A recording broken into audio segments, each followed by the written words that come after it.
Bien-aimés, nous parlons ce matin d'un thème aussi important qui est la foi.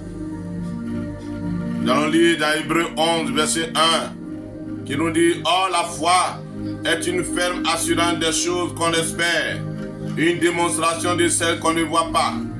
Pour l'avoir possédée, les anciens ont obtenu un témoignage favorable. » Alors souvent, quand nous partons, soit à l'église, dans les lieux de prière, on nous parle de la foi. Il faut avoir la foi. La foi, c'est quoi? La Bible dit que c'est une ferme assurance des choses qu'on espère. C'est que tu as l'espoir que ça va arriver. Tu espères que ça va se passer. Mais c'est la foi qui te donne cette assurance. Il dit que c'est une démonstration de celle qu'on ne voit pas. Tu ne vois pas, mais tu as confiance que ça va se réaliser. Tu as confiance que ça va se passer. Quand je vais m'asseoir sur une chaise, je ne sais pas ce qui retient la chaise, mais j'ai foi. Quand m'asseyant sur cette chaise, la chaise va me tenir et que je ne vais pas tomber. C'est comme ça les choses de Dieu, les choses concernant Dieu, les choses de notre espérance. Nous avons confiance que ça va se passer, ça va se réaliser par la foi. Mais la foi, d'où vient la foi? La foi vient de quoi? La foi vient d'où? Nous lisons dans Hébreux 12, verset 2.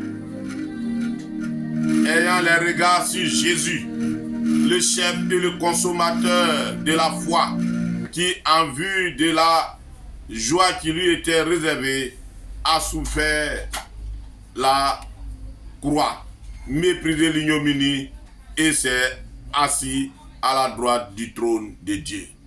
Donc la foi est suscitée par Jésus. La foi vient de Jésus. Et la foi est une œuvre de Jésus.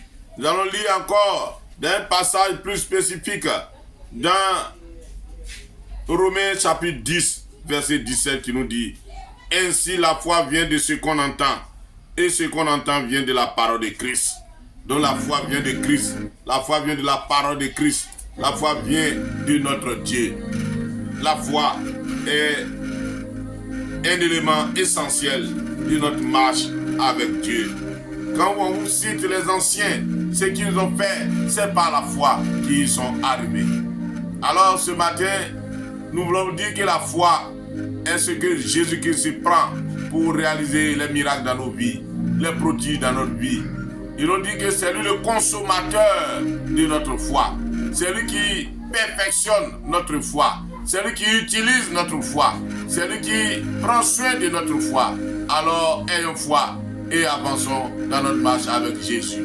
Nous allons prier. Notre Père, nous te bénissons. Nous te glorifions.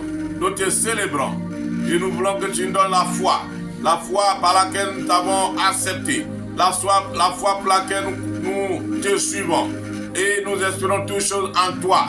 Seigneur, donne-nous d'avoir confiance totalement, de nous confier entièrement à toi, afin de pouvoir obtenir cette gloire que tu nous promets, cette gloire qui vient de toi et que nous pouvons l'obtenir par la foi.